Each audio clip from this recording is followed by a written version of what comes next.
So I'm going to have to interrupt you guys because my wife just walked in the room and she asked me if Taylor Moon was on the podcast. He is. Okay. Although you have to get on this action while you can, because if he has a beer, he will fall asleep. Doesn't he have to transform first into Taylor Moon? Yeah. Play the music. Cue it. All right, cueing. Right. I think that's Scott breaking his headset. I think he just took his headset off and smashed it. I hate all of you. Just hate. He just hates. Did you see the You can't Facebook hate me, post? Scott. Oh, yeah! Scott, you have a visitor. Podcast has gone completely off the rails. What rails? Yeah, I know. Find the rails. But did you see the Facebook post? Probably. Our fans are now trolling Scott about Taylor Moon. It was amazing. He came up with a catchphrase. Nice. Scott, you have a catchphrase now. I don't have a catchphrase. That's pretty sweet.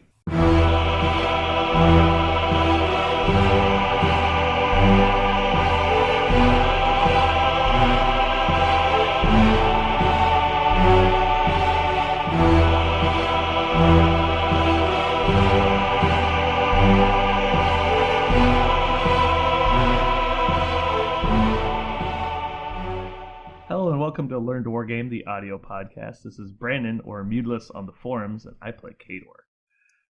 This is Karl, or Karl on Facebook. I play Crix. This is Jeremey. I go by Lord Fool, and I might be playing Mercs again. You're not playing Magic. I might play You're not tomorrow. allowed to play games. What? Oh, okay. This is Scott. I go by Seabass, and I play Cold Blood and Keyboard. Scott's podcast slumming it up today. Mm-hmm. He's not with the big podcast anymore. Well, I mean, they don't record Oh, today, so what he doesn't the have anything heck? better to do. yeah, that's true. He can deign to be on our podcast again. Yeah. Some of us remember our roots, Scott. That's all I'm going to say. Some of us. I'm breaking your table. This will never end. It will never, ever end. Nope. I'll just I cut mean- it out, Scott. No, he won't. Scott, I feel it's important that you understand there's consequences for your actions in this world. Really? Yep. See, when an adult makes a decision, he has to weigh the He or pros she. and cons. He or she. Do women make decisions? Oh, boy. I walked Wait. into that one. No. I regret it. That's incredibly terrible. See, It is don't incredibly say that. terrible. This I want is to a go perfect on example. record And as saying this is incredibly terrible. That's Karl didn't weigh the options that I might respond to his comment in a certain way. So thus he put us in this situation. yeah. This is my fault. I am glad that you finally accept responsibility for your actions, Karl. You know I have no self-control. Yeah, I do. All right, today we're going to be talking about state of the game. Not just state of the game, but like kind of our. It's been one year. One Lock year and Load looking is back. Yep, Lock and Load is happening right now, so we want to kind of see what we thought about the game back then, what we think about the game now, what's changed, where we think it's going, if it's going in the right direction or not. Scott's murdering a pig in the back. I'm back, by the way. Ritchie! So we're going to start by talking about first impressions of Mark III, basically, going into about the first month, I would say. And what we thought about the game, things we might have been wrong about initial impression, and then basically everything we thought about Mark III at the start, and then we're going to talk about how we think it is now. Cool. So you might want to go first. Sure, I will. When I first saw the spoiler cards, even before Mark III was released, I thought that Jax got too much. You wanted to burn your Proteus. Basically, burned my Proteus. That's true. we can do that. I remember you saying that. I was I like, thought well, Proteus is the worst beast in the game. I thought he was.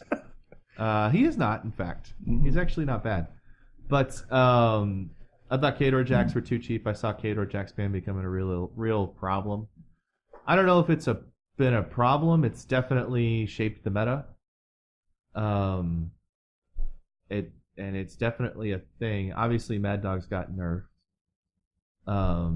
That was probably too much. I guess Marauders and Juggernauts are fine? Question mark. I do think I mean, we can talk about current stuff later, but I think Marauders on release were fun. right. They did get They did get a buff halfway through the I year. do not think they deserve that buff. No. I do not think Bad Dogs deserve their nerf though. So Sure. We know that. yeah, Mr. 15 Mad Dogs. it was a fun 2 games. Yep. I almost lost one of those games I don't know on how. attrition. Don't know how. Double Wold Wrath is harsh. Yeah, that's true. Dice off 11 or whatever it was. I just like punch, boost, explode, punch, boost, explode. Actually, how did you win that game? I know, right? Karchev literally man-moded one of them.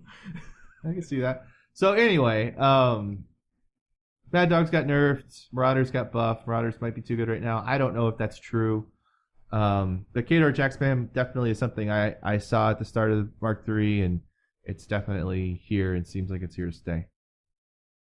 Remember when 5 Jacks was a lot? Even in Mark III? Like, my Malakov list with five Juggernauts, everybody's like, that's so many Jacks! Yeah. I'm like, nope. What else for Legion? Legion seemed like their beasts were too expensive. I still kind of do, but Oracles helps a lot. A lot of the Hordes factions feel that same way. But they're not, I don't think, as bad as we originally thought. I do think that one of the biggest changes that's happened to tournaments is the new terrain rules. And Mark II terrain versus start of Mark III terrain versus Mark III terrain now. And that actually does have an effect on some of those cheaper decks like Marauders that don't have ways to deal with the terrain, and affects the more expensive beasts like Trolls or Legion who have Rush or just innate Pathfinder and do have built-in ways to deal with the terrain. Yeah. Scott, what were your first impressions of Mark III spoilers and about the first couple weeks of play? So I remember when I got a hold of the leaked cards. Whoa! We don't condone leaked cards on this podcast, sir. Send us all of your leaked cards, please. Yeah, so please send us so that way we can delete them for you. Mm-hmm. I'll try to remember that. But anyways, when I got them, I was looking through them. Pretty excited for Mark III. I still am. I continue to grow in this game, and I love this game. Every time I play this game, I love it more.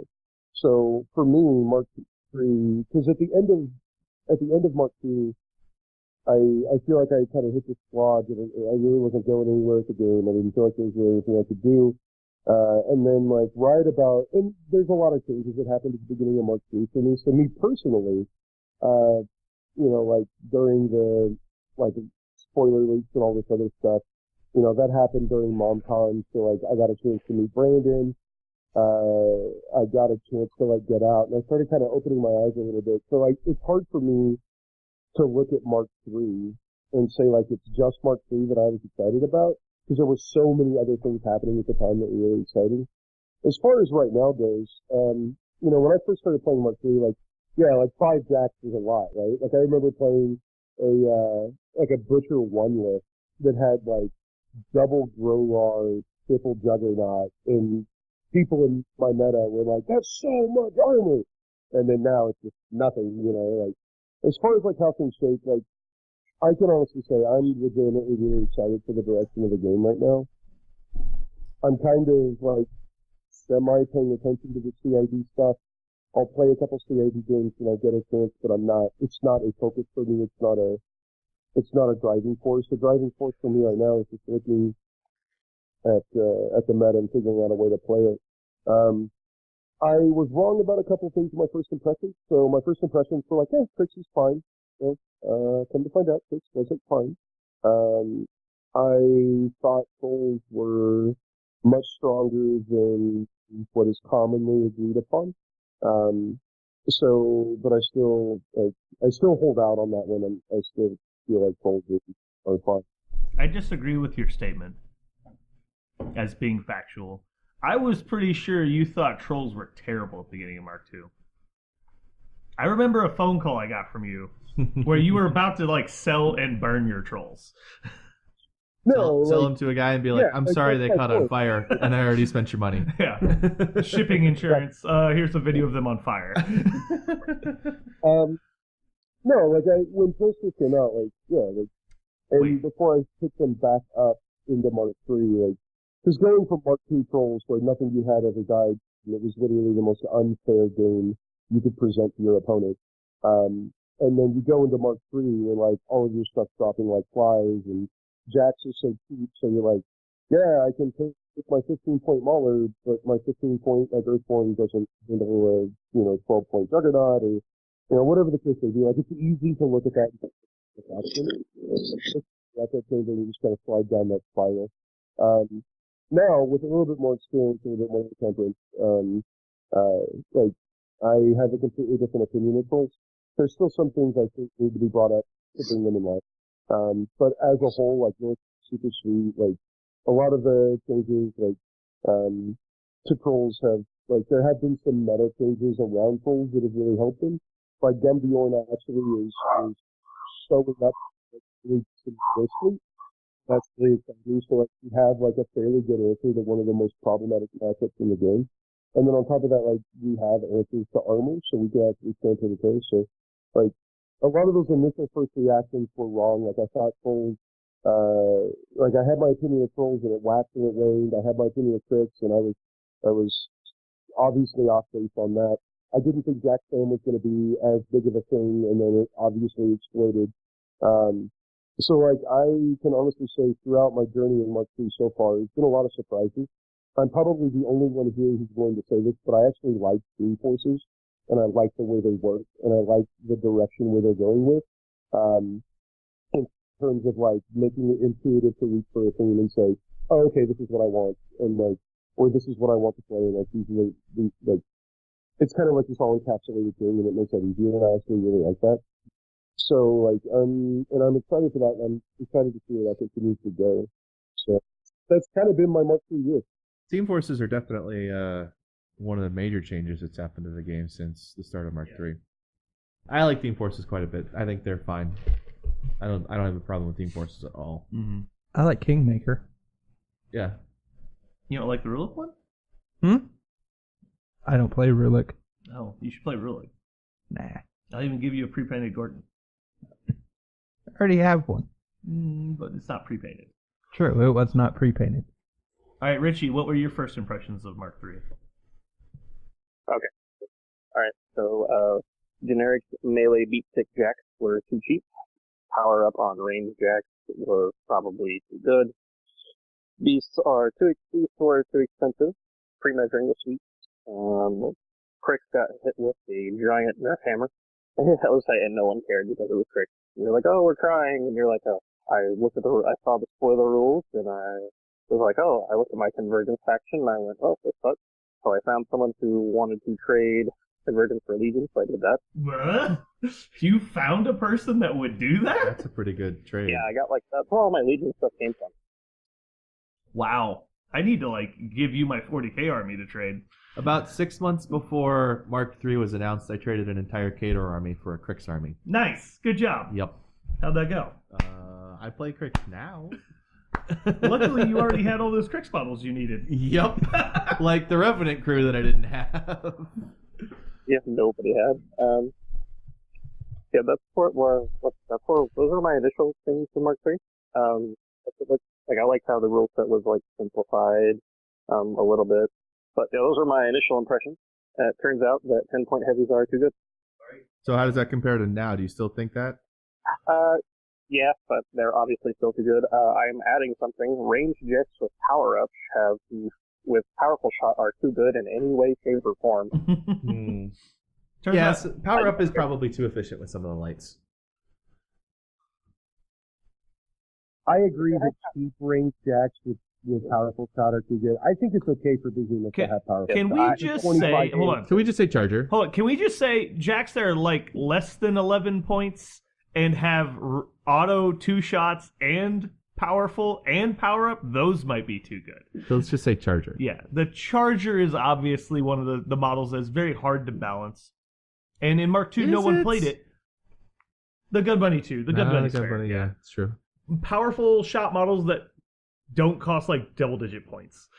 Yeah, it's powerful shot models that can be easily spammed, aka that are cheap, like you said, that have free focus with no input from the caster. As far as where it's now, I think Team Fortress have actually helped more than hindered.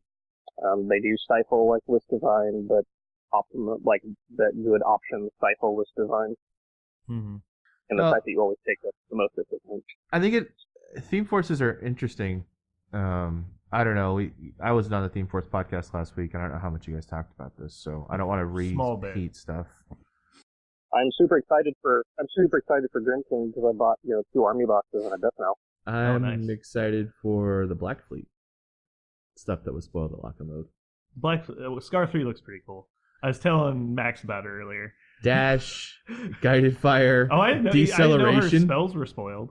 So I just saw the model. You guys are missing the biggest thing out of that whole Lock and Load.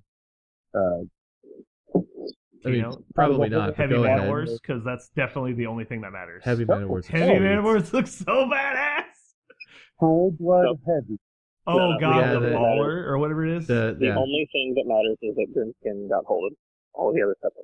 Wait, no, is it the Basher or the Brawler? The Brawler. He's got double bouncer. Looks like he's got reach. He does. They spoiled his stats. He's got 2 reach POW 17s with Fury 4. So he's 27 points. Probably like 16. No, he's not 16 points. Bullshit. There's too many people talking. Hold on. Confirmed 12 points. Fair enough. No, I legitimately think he would be like somewhere in the neighborhood of like 16. Because the one stat we don't know about is the stat. Yeah, that guy's going to be sweet. And when he's like 15 or 16 points, I'm going to look at the world burning, and I'm going to be like, it's all mine. I have destroyed this city and will reclaim it. It's going to be amazing. It's not. I just can't wait for the Carnivians to go to CID so we can bitch enough to get them down to 15 or 20. So this is the point where I introduce you to a concept called entropy. So at any point where Brandon and Karl begin to discuss War Beast and War Beast differences, I just want you to remember entropy. Please continue. All right. No, I actually think he'd be fine at 15 or probably 16.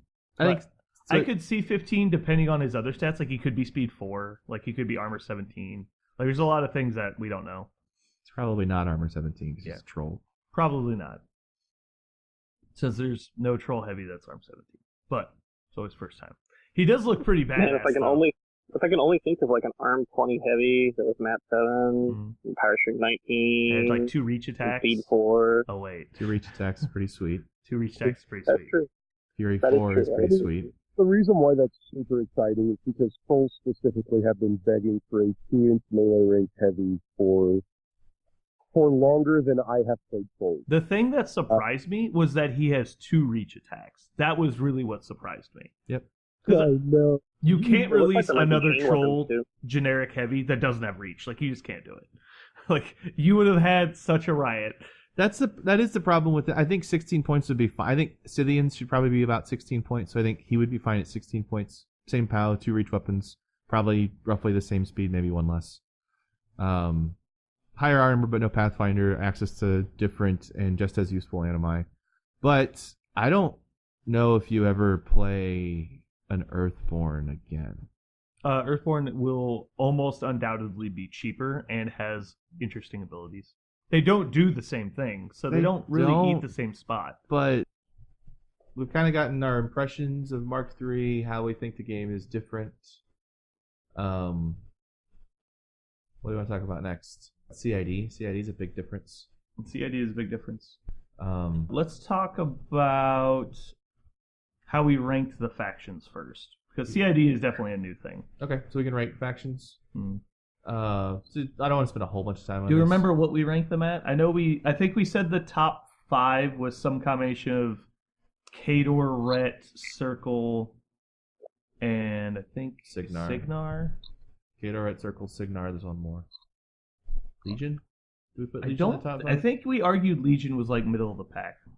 So worst factions we talked. Oh, Minions might have been it. I think we put Minions top 5. It might have. Mm-hmm. I still stand by that opinion. Maybe not top, but maybe top 5. I think them and Legion are pretty close to the best faction in Hordes. Yeah. Other than Circle, you mean, right? Because No. Circle is the Omni faction. Well, at least when it was released, pre-nerfs. They really didn't get nerfs. They got a minor Wormwood The nerf. Sentry Stones got nerfed and Wormwood got nerfed. That's true. They haven't kept up to the Theme Force race is what's happened. This was before World Weirds. That's a good point. So. Yeah, that's true. Circle's up there. I don't... Oh god, it was pre-Una too. Yeah. That's true. But you're right. Una, you're right. There have been Circle nerfs. This was also pre-Feana, pre-Callus 2. Yep. Pre-Oracles completely. Yeah. It was... I mean, the Hellmouths were out. We knew those were dumb. Mm-hmm. And you don't... Well, you don't see them in any lists now. See, that's how we know they were fair and balanced. Yep. All right, so moving on. Yeah, I think that's vaguely what we had. What were the worst factions in the game we thought of? Crix. Spawn, Convergence. Try to sneak one in there. Mhm. All right. Move on. Didn't work. We definitely thought Crix was bad. Convergence We was thought Crix bad. was the worst. I didn't Convergence think was bad. Scorn was unplayable, but I definitely thought they were below the curve. Yeah. So yeah, I'd say bottom 3 were probably some combination of Crix, Convergence, and maybe Scorn. Can't think of anyone else offhand. Oh, Protector. We thought Protector. I think that was the 5th faction. Oh, In fifth top- most top powerful? 5, Yeah, yeah. that's probably true. The Yeah, War Machine. 72 is retarded. The War Machine And- factions minus Crix. No one had even found High Reclaimer yet. Although we pointed out, like, why did this guy get buffed? And then Yeah. we just moved on and ignored him. I need to go back and listen to that podcast. Yeah, so I think that was roughly what we thought of the meta. So coming into now, there's been a noticeable amount of changes between CID and everything. So let's talk about CID now. That's the first big difference between original Mark III and now is we have the CID. Just how they design models, period. Yeah. Are we talking about what we think about CID or what's... Let's just talk about, I mean, I assume everyone knows how CID works. If you're unfamiliar with CID, go to the CID forums, I guess. See our podcast with Will Pagani about CID. Yeah, that's true. We if you listen to us at all, you know how CID works. Yeah. I'm pretty down on CID right now as a personal opinion, not as an objective opinion. I know that it's probably fine. I don't know. I'm kind of with Karl at this point. I know he's addressed this to me before, but we would rather not be involved in the early stages of development, but the later stages of development. And I don't know if that's possible to do because of the nature of the public test forum. But I would rather the players stress test models, basically get you the Morvana 2s, the Una 2s, and right before they come out, you're like, hey, are these okay? We want you to try to break these to the extreme, not tell us if they're balanced. See if you can make them above what they are on paper. Mm-hmm. And play those 12 Griffin lists or the 10 Marauders or 15 Mad Dog lists. Play those lists, get lots of reps with them, and tell us what it's like. And you're like, this is too much. You can't reasonably deal with this in an expected list pair. Mm-hmm. So stuff like that is why I think CID has the most value, which is not how it's being used, which doesn't mean it's not gaining value. I know it is. There are a lot of good changes being made.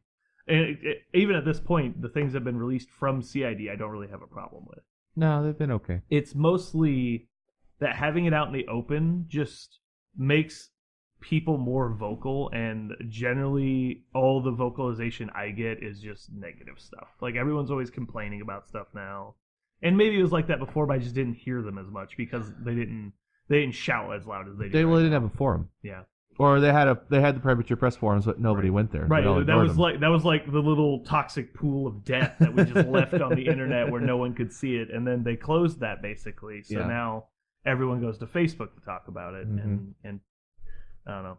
The amount of times someone approaches me at the game store and is like, "Hey, I think I'm going to sell my stuff because X on CID," and I'm like, "Why is this a thing?" Yep. That's the other thing, and that's part of the player base adjusting to CID. You can't look at something on CID and just say, well, I'm going to sell my models because of this, because it could never even say official play. Yeah. But, I might amend my statement a little bit on that, because while it might not see official play, most players don't actually play in the official capacity. Yeah. Most players just play at the game store, and if rules are released on CID, those rules are going to see play at a game store. And if that's all a player plays, then those rules are official. Mm-hmm. I think I might have just figured out one of my main gripes with CID. You get to play with broken stuff? At the game store, Yeah. which is where most players spend most of the time playing Warmachine. I want to play the balanced game that's actually released. And just to be clear again, I actually think the CID process is working fine. That's not where I have the problem. The problem I have is with the community. And how we're handling and how the community is handling Well, access to these rules and the concept that their feedback matters. That's where all the negativity is coming from. I don't feel like we're in a stable rule set anymore, and I do have a problem with that. Yeah.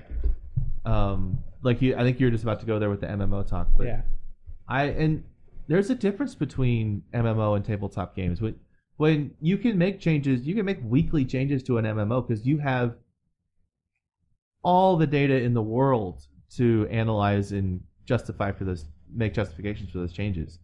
I mean, say you get 100 battle reports in a week. That's nothing. First of all, it's self-selecting. You're not looking at an untainted data set because you're only looking at the data that people volunteered to you. Mm-hmm. You're not looking at all the data. Right. So if a Crix player, or say a group of Crix players wants to, and I'm just throwing Crix out there, I don't know why, but they were just recently on CAD. True. Or trolls. They want to say, well, we want this stuff to be buffed, so everyone just report battle reports that shows it bad. Right. It's not that unrealistic. I mean, you're talking about a group of probably 20 people. And I'm not saying that happens. Not but even that, I'm just using that as an example to show that set that I really want to bring this up right now because it's not even that the players are intentionally skewing the data, but they're unintentionally skewing the data. Confirmation bias is definitely a thing. This isn't good enough. Here, play this against me, and we'll see that it's not good enough. They're intentionally trying the bad matchups. Right. Yeah. So it's confirmation bias in that way, not even that they're intentionally trying to make Right, and that's probably a better point because I don't think people are probably doing it maliciously. Mm-hmm. But confirmation bias is definitely a thing. Yep. And it's like kind of your data set's already tainted by that, and then that I know they do internal playtesting, and the first round of the battle engines are live now in the real game. And they were mostly fine, but I don't know. I worry about it, and I don't like the way the community's kind of handled it. I have a hard time putting my finger on it. I think a lot of it is the fact that now these beta rules that aren't balanced are in the wild in game stores where people play them, and that's where most people play Warmachine. I was going to say, that's where communication with your opponent is really, really important, in my opinion. If someone's excited to play something, are you going to say, no, don't play it? No. Yeah. Most players are going to say, sure, that's fine, whatever. Especially if they're not paying attention or if they're not aware enough to really know what's going on in CID. For example, like when the Heavy Mana War gets put on CID, I'm like, Karl, we're playing CID. I'm going to play this model. Mm-hmm. It looks amazing. Mm-hmm. And like, so that's just what's going to happen. And if we play, even if we play 3 games with it and I report those games, like that's not a large enough sample size. That's the other thing is people are playing CID rules and not reporting games. So what are you doing? Like you're just playing with rules that you know aren't finished, you know aren't balanced. And I was guilty of that too when I started. I mean, I don't know. I have some issues with it. I don't know if they're fair. I know there is some value that CID is bringing, but so to me, that's where communication with your opponent is very important. And like you said, like if someone comes up and says, I want to play CID, are you going to look at them and say, no, don't play it? No, I mean, you probably won't, but I think it's perfectly okay to say, I'm wanting to practice for this event or this event, and I'm really looking for games that aren't CID. Maybe you help that guy maybe you help that player find a CID opponent, and then and then you look for another game. Because the game's rules are not in flux. CID is in flux. But the game's rules themselves are not in a state of flux. But that's my point, Scott. If I'm practicing for an event, then I probably am aware enough to know that. But not every player, and in fact most players aren't practicing for events. They're going to show up at their game store every week and they're going to play a game and go home. And if they show up at their game store, they may or may not even know what's going on with CID. They may be aware of it. They may not be aware of it. They may look at it. They may not. But my point is I would say most Warmachine players, the game is just those pickup games at the game store. It's not events. Even for tournament players, the game is mostly pickup games at game stores. And so to say that the game isn't in a lot of flux right now, well, look at the game that's actually being played. Sure, the official rules of the game aren't in flux, but that's not the game that's being played most of the time when you're playing Warmachine with CID out there. It's the game that's being played in a tournament capacity, but that doesn't really matter if that's not the game that's mostly being played. Do you see my point? I see your point of view. I haven't played a game of CID in a while because I don't want to play CID. I don't want to practice for things that may or may not happen. I want to practice for things that are the way they are now. And my local players in Joplin understand that. Like, I don't have a problem with it. Like, I've got a guy who's like, I want to play this with CID. I'm like, sweet. I'm not really looking for a CID game, but like, I know my buddy Caleb down here, and like, that's not a problem. Like, they'll play that game all day long. Like, I guess I don't have a problem with that because I know I would feel the exact same way if the only games I got were CID, and that's not what I'm looking for. So I don't have a problem being able to switch that mode, and I wonder if the communication was more proactive between players, if it's not happening now. And it may very well be, and this is admittedly my own anecdotal perspective, but I do think that like you can communicate that out, and it's probably a lot better that way. Like you probably don't get stuck in games that you really kind of just don't want to play. Because I don't want to play CID games. Like, I may test a couple of games of Borka 2 just to see what all the hubbub's about. That, and that's one of the reasons to put Borka 2 on the table since ever. So I'll probably try it just to see what all the hubbub's about. And I'll report those games to CID, but I don't necessarily know that I'm gonna go out of my way to keep slamming and jamming CID games. It's not what I want. Two things. First of all, not every player has the opportunity to say, well, go play someone else and I'm going to look for another game. Sometimes 3 people show up to a game store and there's a game going on. Or 4 people show up and you show up, there's 3 other people there, 2 are already playing. So if you're going to play Warmachine, you're going to play against this guy. Or you're going to sit there for 2 hours and then take one of the other opponents away from him. Right. Yeah. So if there's a disagreement about, well, I want to play CID, well, I don't. You either resolve that probably by just playing CID, or you guys both just stare, and it just creates hostility. Also, it is another division between the so-called casual players and competitive players. Because if you're a competitive player wanting to get tournament practice games, there's enough reasons for casual players not to play you. We don't need another one. Right. And this is an example of an unforeseen situation. I obviously their intent was not to try and divide a community. If that's what's happening. No, they obviously didn't want to do any of this. It's just one of those random byproducts. I actually saw a lot of this when I played Flames of War. There's 3 versions of Flames of War. There's early, mid, and late war. And so depending on what you're playing, you like literally can't play the other 2 game modes unless you have a huge army. Like in late war, it was all tanks and like heavy tanks, heavy artillery, better equipment. In early war, they just had more guys. Nobody was dead yet. Like so it's just very different game modes, and some people just enjoy one more than the other. And you show up, you're like, sweet, we got 8 people here. Well, 4 of them brought late war, 2 guys bought mid war, 2 guys bought early war, and so now we're like, well, I don't want to play Jim again. I played Jim for the last 6 weeks. Like, I want to play with someone else. He's like, well, we don't want to play your game mode. You're like, so now I have to go buy more different models and paint them so that I can just play the fucking game, and I have to play a game mode I don't even want to play. Like, so it's just harsh, and anytime you do that, it's going to make it harder. There's a connotation to that where my experience has been negative, and the experience I'm giving to that other player is negative. I haven't received negative feedback from them. So talking to someone about the game they want to play, I haven't had a player, one of my locals, I haven't had any of the guys around here look at me and say well, you're a jerk because you don't want to play CID. I've never had that. I think it's all in how it's positioned, because I do try to be helpful and I do try to help find games. I would play some CID games every now and then. Sometimes there's just not another game to be had, and so one of you is going to have to play a game that you don't want to play if a game is going to be played. And I don't think this is like a sweeping epidemic or anything, but this is one of the minor points of CID. And this is just, as I'm talking about this, I'm kind of, my position's evolving a little bit. I'm kind of learning or vocalizing the things I don't like about it. This is one of the things I don't like about it. I'm trying not to be too negative about it. I probably am being too negative about it, so I apologize to anyone. I don't think you said anything negative enough to warrant an apology. I mean, you have a very valid point. My experience has been different, but that's my experience, and I accept that is solely my experience. And I completely understand your point of view, because you are right. If you show up at the game table or you show up at game night and there's only 3 people, which happens in Joplin, because we're a small town. Happens in Kansas City. Then then like, yeah, I mean, it happens everywhere, like game stores, gaming divisions, like all that fun stuff. But I don't necessarily know that it's creating a schism, as it were.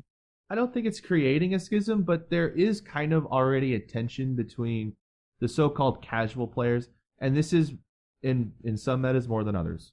Mm-hmm. There is tension between the so-called casual players and so-called tournament players, and the guys who bring Darius to a game night and the guys who bring Haley 2 to game night. Mm-hmm. And this is just it has the potential, I see the potential for just one more reason that those two groups don't play each other. Right. I was actually going to bring that up. It feels like the stigma of, well, you don't play the power casters at game night because you're not a dick. Like that thing that existed for a long time. And like some people agreed with, some people were adamantly against. Like I always want people to play what they want to play. I don't care how hard it is to play against. Like you should get to play what you want to play.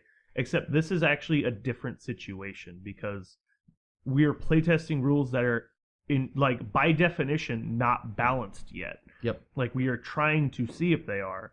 So is it fair to ask an opponent to play something that isn't balanced yet? And it's like, I don't know if it is. I mean, obviously, that's the goal here. We want to make it more balanced. So in theory, they should be up for it. But, like, maybe the person just doesn't want to have to play against something. Like specifically when the freaking war wagons got on CID, and you're like, this thing just instantly tramples everything. You're like, well, I don't want to play against that. I'm playing like dude spam. Yeah, like this isn't fair. Like right. So that, like stuff like that is like, and then like you're obviously adamantly convinced there's no way this is going to see play. I don't want to play against that. Also, like that definitely is a situation that and so can they arise. did. To be fair, they did like release a template of how they want CID games to be played. Mm-hmm. And it's to be very deliberate. You think about the matchups right. and all that stuff. But I just don't think that's how it works in the wild. Yeah. It's not. I mean, I do think the CID people have done a good job of trying to create the situation that they want to have. But you know, but again, troll player McJoe sees that all this stuff got buffed and he wants to take it to the game store and play with it. Mm-hmm. And he's not going to write a battle report. He's not going to do anything. He just wants to play his toys and these cool new rules because that's just how the game has always worked. Mm-hmm. You see these cool new rules, you want to try them out.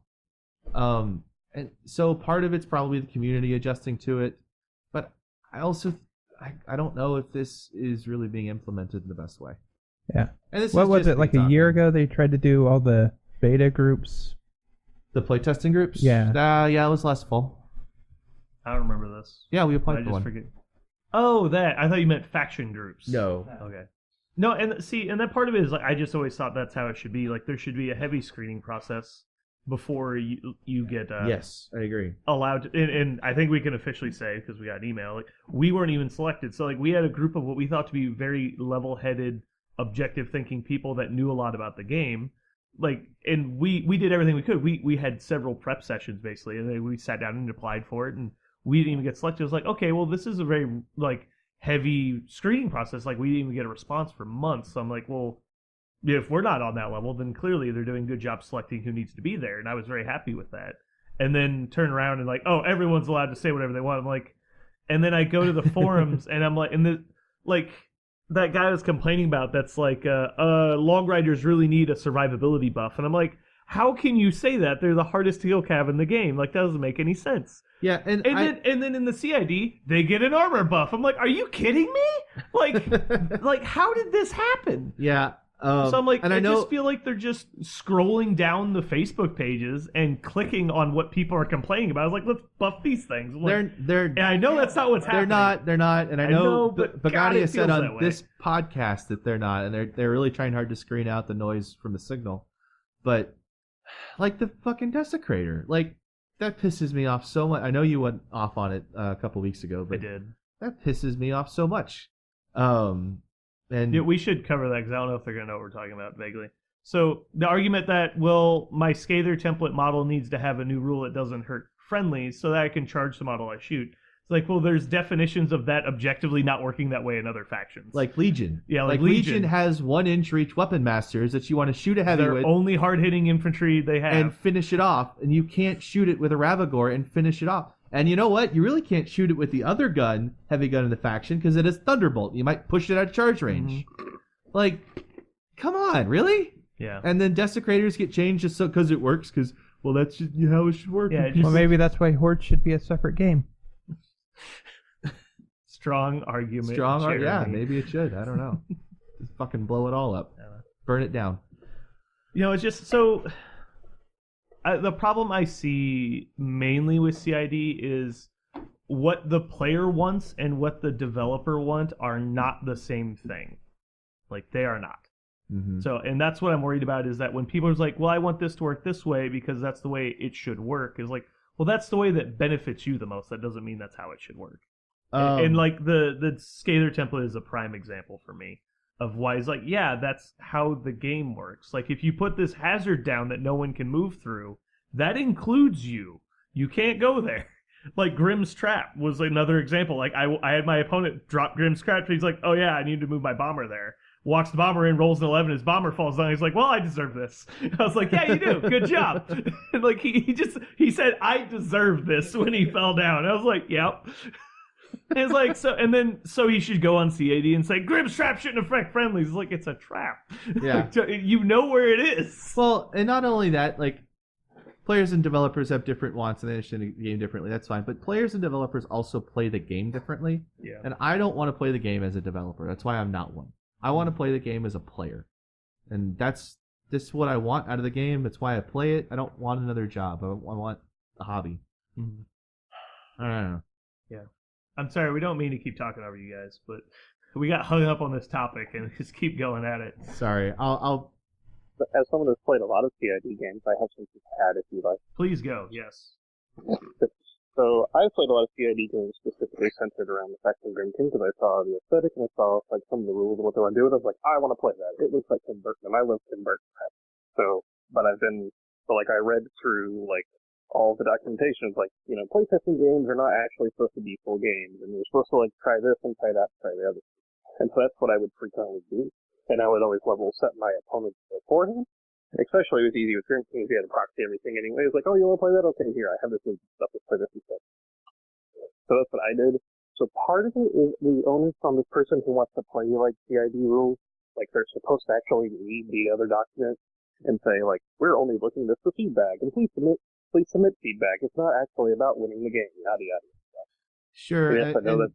And you can say that, and I'll just interject one thing. I'll be done. I've seen so many games at game stores where they're just playing CID rules and they have no intention. They're not playing the game like you say in a playtesting manner, and they have no intention of writing a battle report. Mm. So that's fine that that's the expectation, but that's not what's happening. Kind of why I would say that I had to. If that's not what's happening, then I don't know that you can put that onus on anybody except the individual players and those people who are capitulating to go through.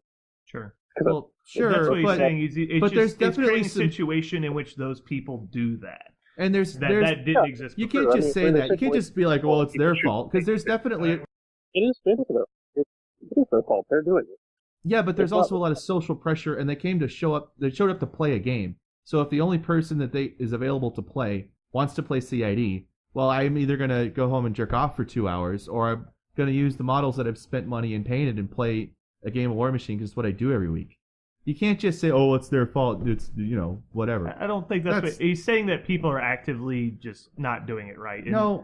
But so you can't police them, obviously. Sure, and that's my point, is you can't police them, and you can put these expectations out there, but it's not happening, and to say that, well, it's just their fault isn't really productive.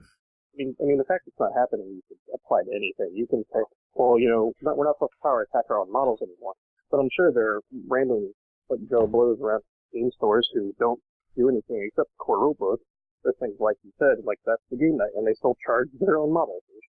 Because if people want to blatantly ignore rules, it's not anybody's issue but the person who's allowing it to happen. The one thing I would say is a lot of the CID concept of like how the game should play and everything is very subjective and I don't know, implied, I guess. Like, you could read a lot into how far you should go on either side of that line. And to be fair, I think a lot of CID games do happen correctly, and a lot of feedback does get put in.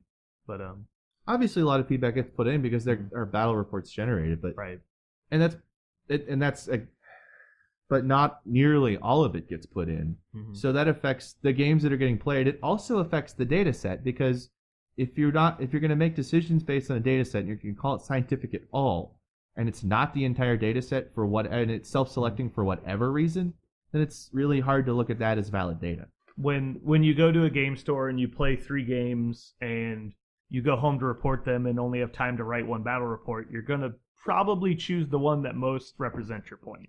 Right. Right. Exactly. So and also, or you just played 3 games and you got a lot of really great opinions, but like you're busy and you don't have 3 hours the next day to spend writing battle reports. Luckily, they have a feedback form that you can do in about 5 minutes. Well, okay, sometimes you don't have 5 minutes because people work and have I was kids. Right, I'm just saying, like, Yeah, no, it doesn't quite take 3 hours, but yeah. Sure, it I was doesn't- exaggerating, it but doesn't do anybody, right? It doesn't do anybody a good hyperbole. I fully agree if your situation comes up, and I agree. I guess I'm just a bigger dick, and like if somebody was going to do it to me, they'd be like, "No, I'm not. No, you're not going to play that." I did that just recently. One of our guys wanted to play a game with CID. well, you're not a bigger dick than me because I tell people that I'm not going to play CID. I'm just saying. I'm just saying it. No, you said I was mean at MomCon, so I'm the mean one. Well, you are mean, but I'm just saying that you're not meaner than me. Oh, debate. But anyway, I told Landon, I was like, I'm not going to play that. Like, if you want to, like, say you win or whatever the game because of it, that's fine. But I'm not going to play it. And he was like, oh, okay. All right. Anyway, we've probably gone the past productivity. CID causing problems already. Causing podcast arguments. Actually, before we move off of this topic, I do want to say that my first exposure to CID, I tried as hard as I could to keep an objective mind about it, and all I could think was, oh my god, the shit I'm playing against is horribly broken. And to be fair, a lot of what I played against got nerfed in the following week, but it was definitely a negative play experience. And not that I lost the game, like that didn't matter. It was that I felt like the decisions I made didn't matter because I had no ability to actually do anything in the game, because I was just like hard controlled while being out damaged. It was like, well, this is pointless. Yeah, and that's I guess that's what it boils down to for me, is that I just feel like a lot of this stuff is just the sausage being made, and I want that stuff to be private. I don't want to see. You don't want that to be the pierce the veil. You want the pierce the veil to be like, oh look, we caught this problem before it was too late. Yeah, exactly. Yeah. So anyway, that's to be fair, what we want isn't necessarily what the devs want. So I mean, it's totally fine if they disagree with us on this point. Yeah, they probably do. Maybe the biggest drawback to CID is that because of CID, conversations like the one we just had happen. Yeah. Like as a nebulous. And honestly, when I look at it, whether you take part or you don't, or whatever your view is on how that works out, like if the game is ultimately made better because of it, then I personally am willing to go through the growing pains, and the kind of that little bit of social awkwardness, because like there will be a point where CID is not threaded and it's not constant CID all the time, like Will talked about on our podcast. And so like I do think that, with this influx of CID and with so many changes, I understand the feeling of, really being influx and things like this, but I think there's probably a normalization process that's going to happen as we continue to get a little bit further and further away from some of the mass changes and some of the mass fixes that have been happening to stuff over CID. And I think once that happens and we're down to like, instead of CIDing, an entire new theme with like 12 different models, and we're down to CIDing like, well, we're going to CID the Troll Brawler and the new Legion Heavy, I forget what it is, and then the new, like, once we're down to like CIDing like one model out of like every faction or something, I think that takes on a completely different scope, and I think that takes on a completely different personality than just mass CIDing essentially a faction with not only just new releases but older releases to bring them up to par. I think that will change the scope at which CID is looked at, and I think that ultimately becomes a far more productive environment. And I think these are just growing things that we're going to have to go through to get there. Sure. I think the concept of CID is good. I just don't like where it's at right now. So you could probably call these growing pains. And that's fine. One of the, I guess the next thing I want, and before we leave that, a lot of people compare CID to like public test realm kind of stuff with MMO versus Warmachine. And primarily the reason I think that they don't relate nearly as well as people think they do is time per attempt. Like when you're playing a video game, you're like, we changed this guy's ability and now it works like this. Well, it probably takes 10 seconds to use his ability in game. Mhm. Like I saw like this playing League or whatever, and it was like, well, I click this button, it refreshes in 5 seconds. Like you get to try it every 5 seconds versus it takes 2 hours to play a game of Warmachine. Yes. The iterations is different. And that doesn't even matter. Like there's a plenty amount of times where that probably didn't even matter. Like if you in an MMO, if you change this guy's damage by 5%, it was like, well, it didn't matter. I still killed him in one hit, so it wasn't like it's irrelevant. It was like the same thing can happen in the game. Like, well, my feat giving +2 armor instead of +3 armor didn't matter in this situation. It's like, well, so I spent 2 hours testing this and it didn't actually matter. So I have all this data from playing the game that is irrelevant because that particular change didn't matter. Yeah, that's I agree. And back to what you just said, Scott, about how all of like they're changing like 20 or 30 different things in like Trollkin right now, or back when it was Crix, or when there was like 9 things on CID at once. It's like, well, this is irrelevant. Like this is flawed data because we can't tell if the Winter Troll is better at Rat 5 because there's 9 other changes in that same list. Mm-hmm. Like which of those was the important one, or which of those mattered at all. And so it's just a whole lot of stuff you're testing at once. It's really easy to get bogged down. My test models and like individual models, I usually only try to like let my opponent like beforehand, like I do what you're supposed to do, and like, hey, this is gonna be a CID game, and this is not gonna be any fun for anybody. It's gonna be a job, and that is true. Like to do it effectively, it's not a fun game. It's 100% not direct because otherwise you don't have good data. Yeah, I would say you're probably one of the people that actually uses CID correctly, which would be the first person in probably about 40 that I've talked to. Which is another reason I'm kind of nervous. Yeah. No, yeah, I'm not saying I'm in the minority. I'm not saying that there aren't people out there who are doing it right. It sounds like you are, but it's those game night CID games where people are using CID rules, and like you said, CID games aren't really supposed to be fun. But I'm not going to spend my one game night a week not having fun, and I want to play with these new rules. So, do we think Mark or the community of the game is larger now than it was at the start of Mark 3? Or do we think it has shrunk a little because of the changeover? I think it's shrunk. But I think it will probably in a year and a half be back to where it was or bigger. Do you think it took a big downstep and is slowly gaining back? I don't know how big a downstep it was, but I think we lost less people than the 1 to 2 change. Sure. Which surprises me because of how garbage Mark 1 was. That game is nightmares. Well, yeah, but Mark 2 was good, so everyone's... Oh, right, yeah. But people wanted to play a bad game, I guess. I don't know. They just wanted to noob stomp everybody, so I assume. Anyway, so I think that we lost probably about 20 to 30% of the player base from Mark 2 to 3. And I think it's been constantly growing since Mark 3's been out. I agree. There's been a lot of like ups and down roller coaster rides, but I think for the most part that a lot of new people are getting into the game because the barrier to entry has gone down a lot. It's true.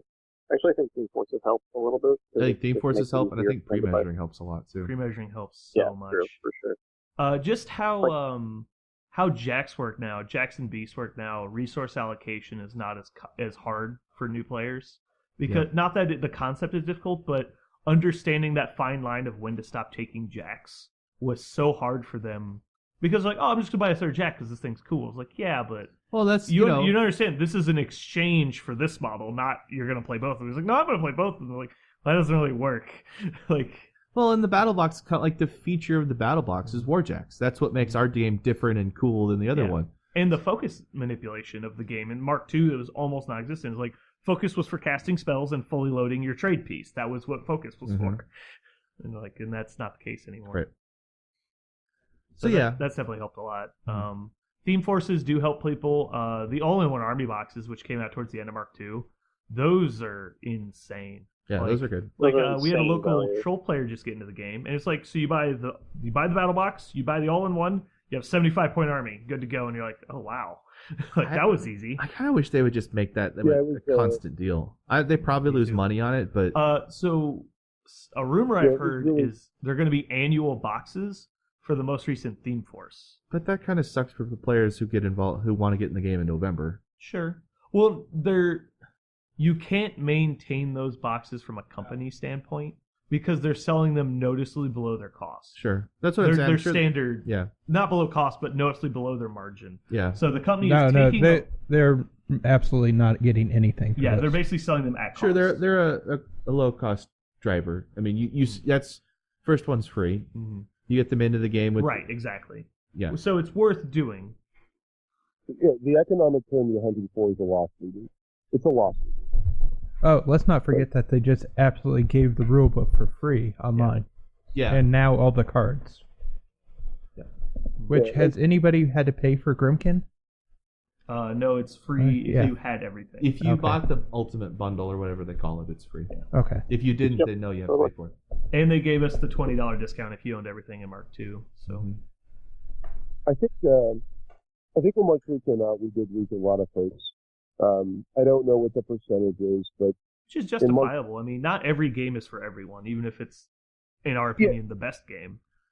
and that's exactly my point, is that I think it's okay for some of those folks to go. Like, I know recently there was an extremely high profile player who stated that he was not going to continue playing. He wanted to go play another game for a while. That was a clusterfuck. And that Tom? That We're talking about Tom. sparked, yeah. I wasn't going to call any names out, but yeah. Yeah, he doesn't listen. But, and it, like, I think it's okay to have old folks leave the game. Like, I think it's okay for that to happen. Because here's the deal. When someone decides they want to leave the game because maybe they want to play another game a different game for a little bit, or maybe they are just tired of the game and they played it for 12 years, whatever the case may be, it's not like once you leave the game, there's a steel blast door that closes behind you in the vacuum of space. No, And you can I've never- seen Judge Dredd. It's over when you leave. You go get killed by fucking wasteland hillbillies. Wasteland. No. Then you come back and you fight your brother clone. That's thing. right. But like, it's not like the game has like this immeasurable like community hatred. Like, I'm pretty sure if Tom left the game, like if he decided to leave the game and then he wanted to come back like 2 years later or something when something caught his eye or he wanted to, like, I don't think the community is going to be like, no, screw you guy, you can't come back and play. Like, Yeah. nobody's going to do that. Like, it's okay. And on top of that too, like, I feel like at the launch of Mark 3, there were so many players who were set in the way that Mark 2 played, Yes. that the same things that they were doing that won them or granted them significant success no longer functioned in the same way. I feel like it kind of broke their back on it, for lack of a better phrase. Like it kind of broke their will in the game, so to speak, because they had, and I see both sides, but they had developed such a huge plethora of skills around this particular list and this particular thing that the amount of muscle memory they had made winning games easier.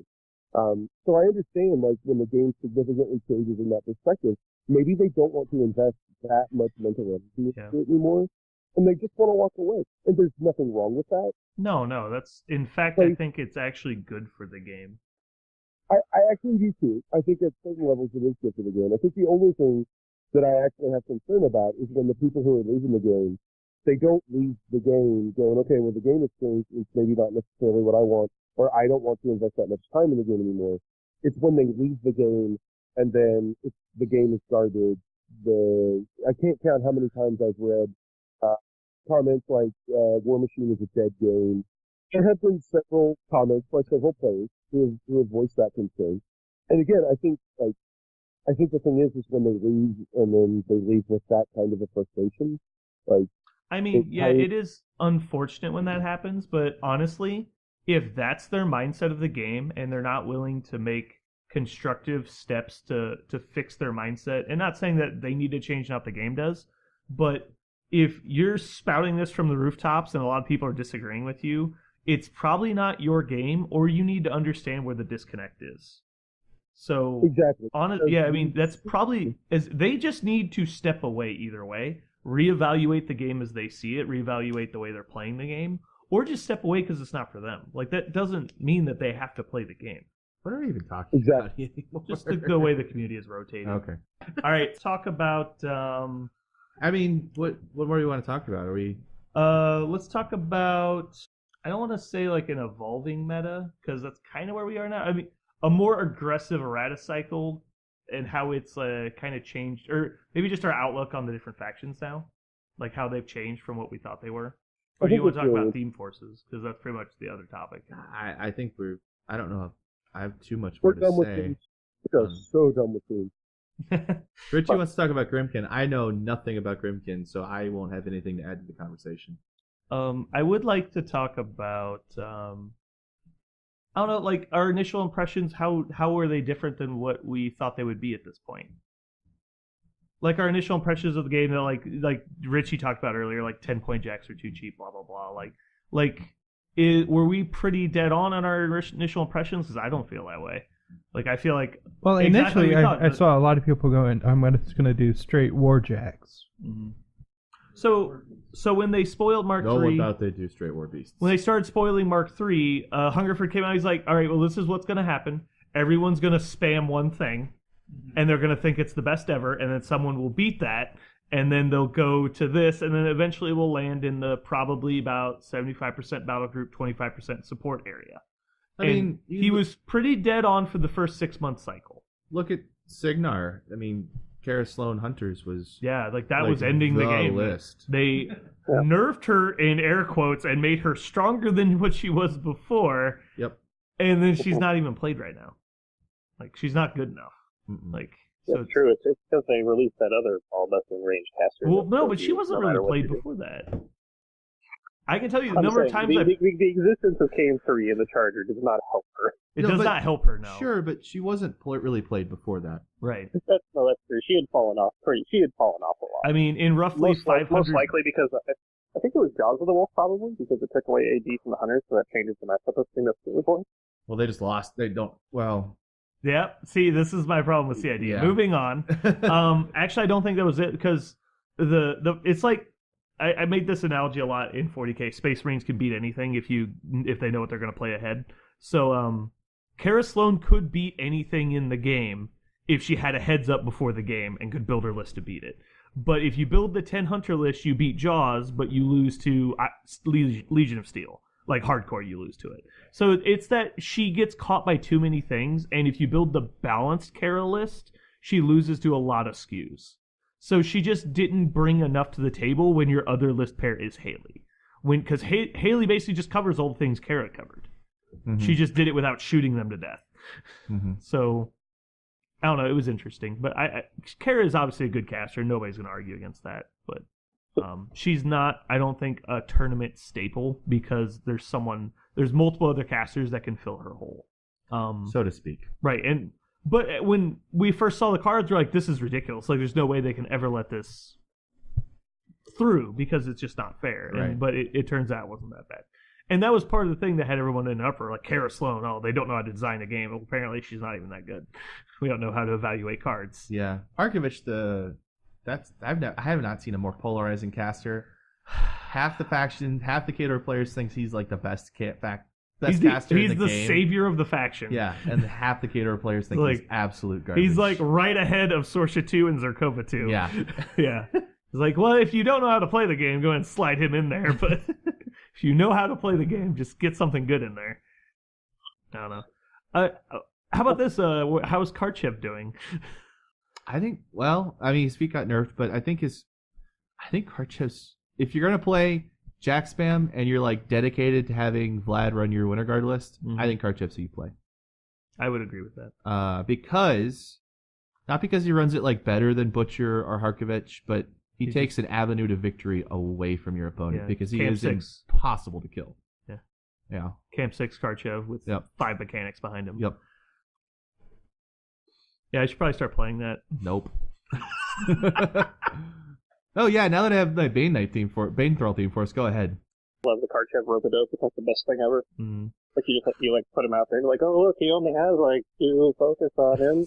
You're heavy. You're heavy. Look, you get like a heavy or 2 on him. Totally, it's going to work. Mm. I mean, statistically, you don't know that Behemoth fully loaded can't 1-round Karchev. Mm-hmm. Depends on your caster, but yeah, baseline probably doesn't. Yeah, baseline can't do it. +1, yeah. Yeah. So yeah, I think just like, and this goes to pretty much every time someone evaluates a card before we actually see it on the table, is like, play some games. Mm-hmm. Like, has the game ever seen anything that could not be beaten by a well-designed counter list and good play. Glitch 2, but I don't know that that's true. He had a counter. He did have a counter. what was it? His Haley one. Okay, yeah, Haley He won. had a counter. Sure. And then he got nerfed to where he had like 3 counters. Yeah. And then he got nerfed to where there's like 10 lists that can play against him. And then he got nerfed to where like 30 lists could play against him. Body and soul. Body and Soul had counters. If you had If you had Purification- Infantry Sweep and Dispel, you could easily play against it. That's fair. Yeah. It was just unfortunate that, and just like Ghostly, the unfortunate part of the game is just that there's no way to play around a +1 to go first. And in some scenarios in 2015 and 16, that's all you needed was the go first. And you had a noticeable advantage. It didn't even matter what the actual models were. So, and once they nerfed Shadowbind, obviously, but that was after in Mark III they nerfed it. So there was a lot. Oh no, they actually nerfed that Mark II. Mark II, that was yeah. right. That was when That was WTC. thing. Yep. A whole lot about the genesis of Mark III so far. I can say, from my own personal perspective, Mark III, like just what I've learned and grown, has been huge. Like I left Mark II not really fully understanding a lot of core concepts and just how to play in a tournament, just like really basic things. And then now, like, I'm pretty comfortable in my own skin. Like, I still play matchup, so I just want to beat myself in the head with the tire iron for making stupid mistakes. Like, forgetting shepherds have, the ability to force their, beasts. But, like, it's been a pretty interesting ride for me, just on a personal development in the game. Watching, like, my play skill get consistently better and better and better and better. To the point where now, like, I know if I sit down and I play someone, as long as I don't make a complete boneheaded mistake, like I can at least give a game. I can at least give it a go. I can make it good. I may not be able to win, like we're still obviously playing with people who are better, but I look at like my first couple tournaments in Mark III and the lists I was playing and then looking at like my approach to list building now and the lists I'm playing now and even how I'm playing them now. And it's night and day. It's not the same player. Yeah. Well, so that's more personal growth than how the game has changed. Well, and you're absolutely right, but I think the game changed to streamline a lot of things, and the game changing, like, I think Mark III's skeleton as a whole makes it real easy for me to grow muscle memory onto that skeleton, just because of, like, how a lot of things are simplified, like, a lot of the crazier options for slamming your own dude or throwing this, like, a lot of those things have kind of been taken off the table over time. Mm-hmm. So I can worry a lot less about the gotcha and a lot more about how I play myself out of the situation. And I think a lot of that actually is because of a lot of the rules in Mark II. I could be way off on that, but that's just my reaction to it. Well, the pre-measuring, and we talked about this a few months ago, but the pre-measuring has made it easier to go from a mediocre player to a good player. And that's a good thing, I think. Mm-hmm. It's not thousands of hours of trial and error. It's just you're learning the situation. It's that guy's got countercharge. All right, I'm going to put my model here out of countercharge range 100% and where I need it to be for next turn. That model's got countercharge. I guess I'm going to put him here and see what happens. Yeah. It's not playing the game to the point where you can recognize a millimeter at 3 feet away. It's knowing the situation, knowing what models can do, and making an educated decision. Yeah, so that's definitely been a good thing. I mean, one of the things that happened during Mark III was the proliferation of measuring devices and proxy bases. So much so that things have happened. You gonna turn that into this conversation? I'm trying real hard not to. Yeah, about another 3 hours here. Just wait till Monday. Wait till Monday. And again, our keyword for the day is empathy. Please continue. Ooh, I have something I'm very excited about that was announced yesterday. Heavy Man of War. Go ahead. Nope. Well, that's, I have a pipe dream, and it's Manowar Cav, and it's going to happen. It's not going to happen. So there's going to be, light Manowar Cav and heavy Manowar Cav, sir. The Dragon Cav looks sweet. Yeah, the Ogre and Cav. Ogre and Cav do look sweet. Callous Cav. I want to play this so bad. So, Battle Lust might be good now. Battle Lust might be good. Blightbringer might come back. Mm. +2 armor on those guys? Yeah. I want to know why Legion gets every cool thing under the sun forever. Legion is 100% Mark II circle. Yeah. They have fucking Christmas in July. I don't know what you're talking about. We obviously don't. We don't have anybody on the power scale of Wormwood. Let's so hold on. terrible. Let's go over the Oracles releases. are the only competitive option we have. Let's go over the releases in Mark III, or around Mark III for Legion. We've got, Okay. let's see, Hellmouths, Those aren't don't see any competitive play Blightedness right Warlord. now. Doesn't They hardly seem any see competitive play. I don't care. I'm talking about releases, good or bad. He wasn't great, but go ahead. Okay, Feana 2, She's okay. slightly playable. Yeah. Slightly to marginally playable. Marginally playable. Let's see. Pretty good. What else we got? I'm going to count the Nerf as a Mark III release. He was not. He I was. played the shit out of that guy. This Mark II. Nerf was a Mark III release. Nah, he got nerfed in No. All Mark right, III. fine. Nope. Let's keep going then. All right, what else do we have? Gallus too. Callus 2. Nah, he's okay. He's okay. We Nobody plays him. apparently got Ogre Cap. Yeah, I don't care what people think. I care what intelligent people think. I play him. Yeah. Let's see. I can probably name on 5 people that I respect the opinions of. I can tell you what they think fucking about Callus 2. Jesus. That guy is okay. dumb. All right. What else do we got? What else is Mark III for Legion? Krissa. I know there's another one. Krissa. Yeah. Krissa. Chris is everything you wanted in Mark II. Don't pretend she isn't. If you had Chris in Mark II, you wouldn't have cared about fucking runes. I mean, the problem is I got a Fury caster like 2 months later. Yeah. No, and that's the thing. Krissa is only bad because of the system she's in. Because she got put into a system with Battlelust and fucking Feana too. Like, Yeah. of course she's not going to be played. She's a good we gotta- introduction. We got Azrael. Azrael. He's okay. Mhm. I do agree. Yeah, He's but- balanced his point cost, I think. Yeah. He is amazing, but he is expensive. He's real expensive. He does actually make Krissa pretty good. Mhm. And since you can take, well, so now since they put him in all, you can take Oracle's list with Krissa and Azrael, and that's actually pretty cool. Mhm. But since he can be played in all Ravens lists now, you'll probably not even. You weren't really going to see Krissa before, but you might have. I don't think you'll ever now. Yeah, probably not. I don't know. And the new Ogre Cab looks super sweet. New Ogre Cab looks super sweet. I assume when they come out, they'll do a theme force for ogres and reevaluate the war spears. Yeah, they'll do a whole kid cycle on the Ogre, which they need. Mm. Yeah, they do. The new caster looks sweet. Who's the new caster? Do you not see her? I must have missed that one.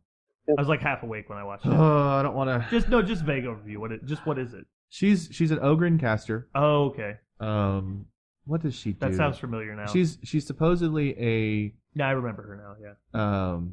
an infantry focused caster. Her feat grants, I guess, models in her control range, Dark Shroud and Grievous Wounds, which is good. It's okay. That's right. I remember that now.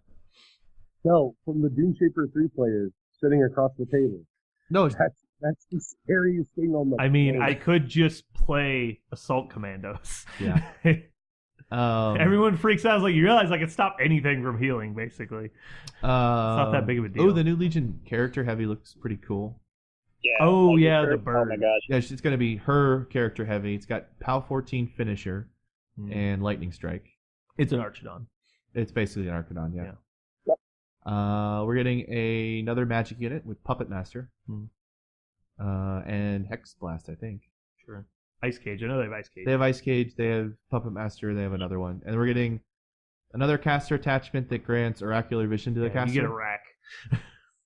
No, it's not a rack. Oh, no. Which one was that's the rack? Crix got the rack. Crix gets a rack. We get a Yeah. caster that grants Oracular Vision, That's right. which is pretty sweet on some of our casters. That one. Veil one. Yeah, there's some cool stuff. I was pretty excited. Yeah, I'm excited. about A this lot stuff. of the... So, I don't know how excited I am about the new faction. Oh, new faction every year. We didn't talk about that. Yeah, I don't know how excited Meh. I am about that. yeah, me neither. Although, this is something I do think we should talk about state of the game. Who said Privateer Press doesn't have better models than GW at this point? Because holy shit, all those concept arts and 3D imaging look better than anything I've seen from 40K. I'm not ready to give him that title until they get rid of that stupid plastic resin stuff. Sure. That is such a bad material. They need to I want to the figure it Dragonite out. so bad. The Draconal does look pretty sweet. Yeah. So the only new kits that we've seen that come out in recent memory is the new Ret stuff. Yeah, but I mean What was the most recent thing before that? Because I thought they had pretty much stepped away from it. All their jacks have been the hard plastic, the sprue plastic. Because we haven't had a unit come out in a long time, like a full unit. Well, we just haven't had a unit come out in a long time. Right, I know, that's what I'm saying. So, but all the ret units were still in that material, so they haven't stepped away from it. I agree. That's what I'm saying. But I don't know if it was a necessity kind of thing, like to keep to any kind of release schedule, they have to keep using it because it's really costly and time consuming to do those plastic kits. And also, Red is kind of a secondary faction. Like they're not as secondary as some factions, but all I'm saying is that Not a whole release now. yeah, all I'm saying is that I'm not going to give them the title over GW until they fix that. Sure, their designs I are good. But the material's not there. Is that it? Are we pretty much wrapped up? There's Gas on 2. There's what? We're not really talking about spoilers, but trying to talk about the year-end state of the game kind of thing. Haven't we? I mean, I think we kind of. I think we've covered we pretty did much a all pretty of good it. job. Yeah. I feel like we're missing something. I can't imagine what it would be. We'll get it next time. Yeah, almost. Yeah, I guess it's not like a new faction, I mean, we actually have like an established meta now, so we're starting to see. I mean, last year was definitely a roller coaster in meta evolution. We're starting to see some boogeyman lists. Jaws of the Wolf and Ghost Fleet, and Oracles to an extent, but I don't think it keeps up with those first two. Mm-hmm. Did you see the Masters list from Lock and Load? I can't remember which Masters flight it was, but there was one of them that Gonzo posted, where like 4 out of the top 5, I think, or something fairly close to that, were all crits. Yeah, it's Ghost Fleet. So people haven't figured out how to beat it yet.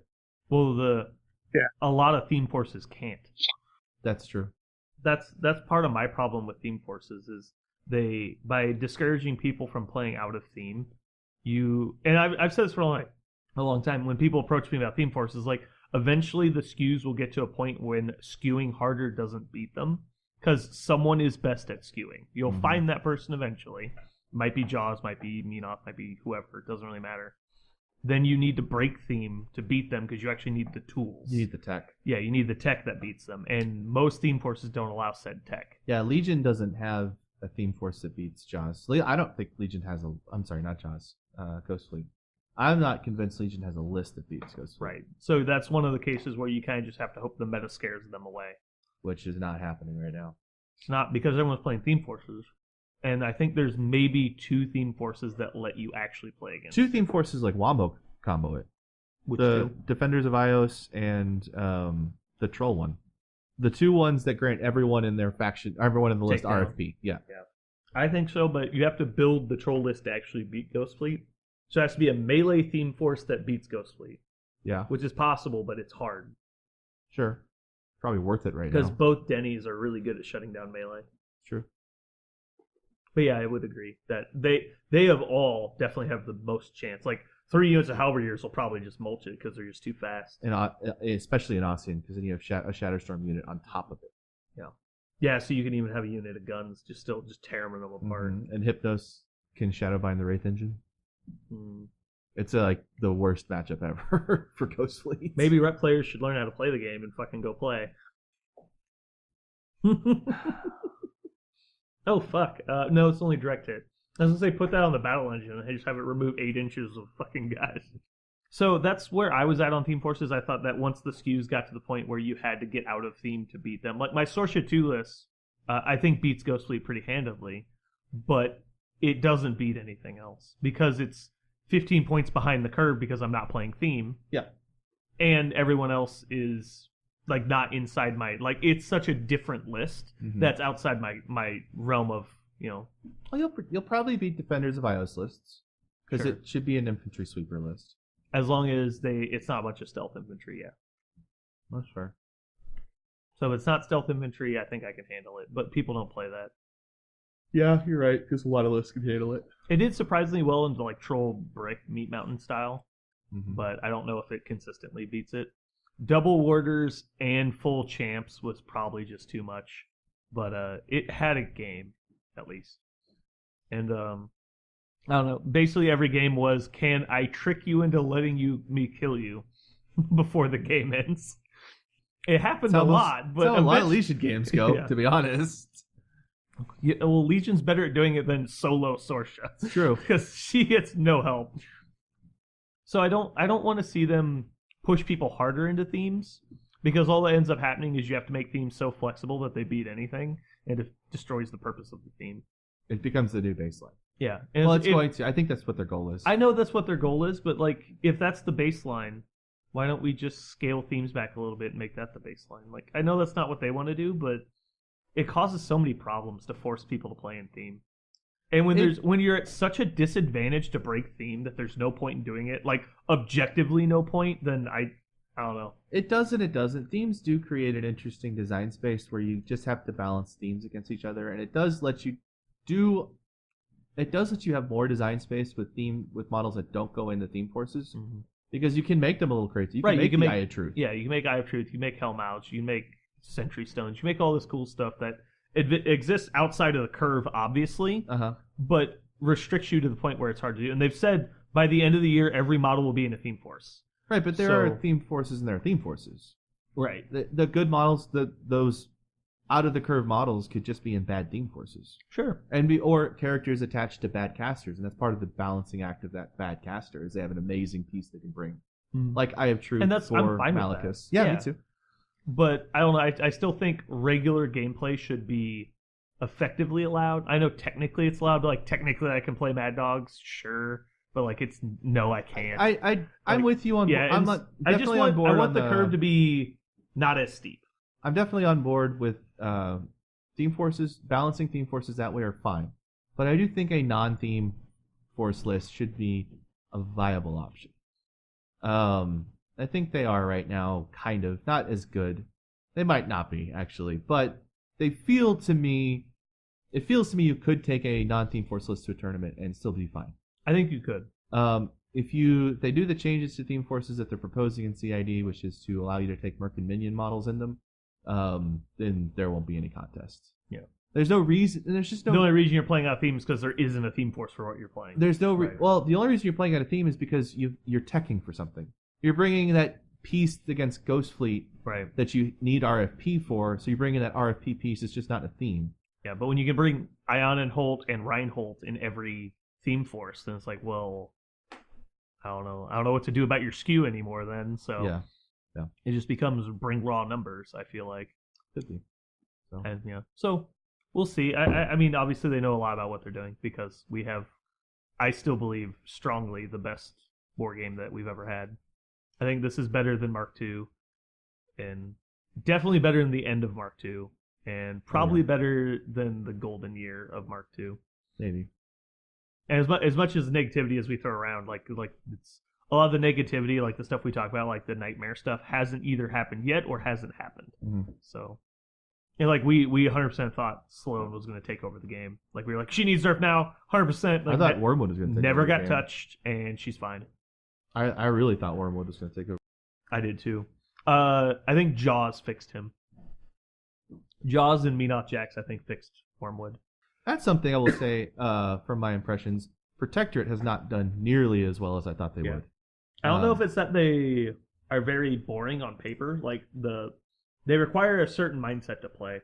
I agree. I think I still look at their list. I think they're really powerful. I thought Harvey got dumpstered and she did not. She's one of the best casters in the game still. They can bring like a super good Jack skew. I was there when you figured that out. I was watching that game and you were just like, this is retarded. I was like, oh my god, he figured it out. Yep. You're like sitting down in the game and you're like, I can't win this. Like, I can't win this game. I was like, yeah, I don't think you can. God, that was amazing.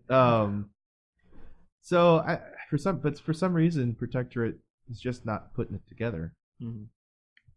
I don't know why. I think it's just a number of players though. Like I hardly see them. That's true.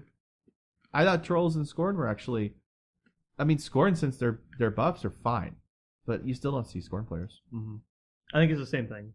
It's just the player base isn't there. They've never been a high popularity faction. The player base is probably as a whole, especially at tournaments, it's just not big enough to support 13 factions. Right. So you're gonna see the imbalance. And there's like the homers, like the big name factions like Khador, Signar. I think Legion was popular for so long that it's just so many people play Legion. Mm-hmm. I think Trolls are kind of the same way, but Trolls did fall off because of the perception of the faction. Mm-hmm. So I look at the Troll changes they're proposing. Everybody's like losing their minds over how good Trolls are going to be. I'm like, they didn't change anything.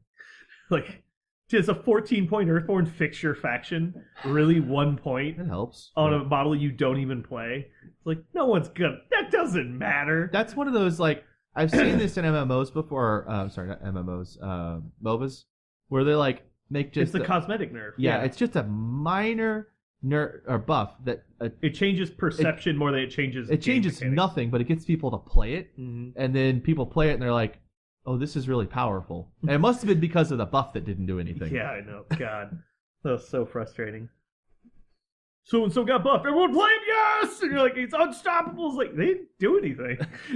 They made his axe red. There was one time I've heard this story in League. It might not be true, but they published that they buffed a character. So like everyone started playing him, and everyone was like, "Oh, he feels so much better now." And like 2 weeks later, they came out and they're like, "Yeah, we didn't buff that character at all. We didn't change a damn thing." Psychological, 100%.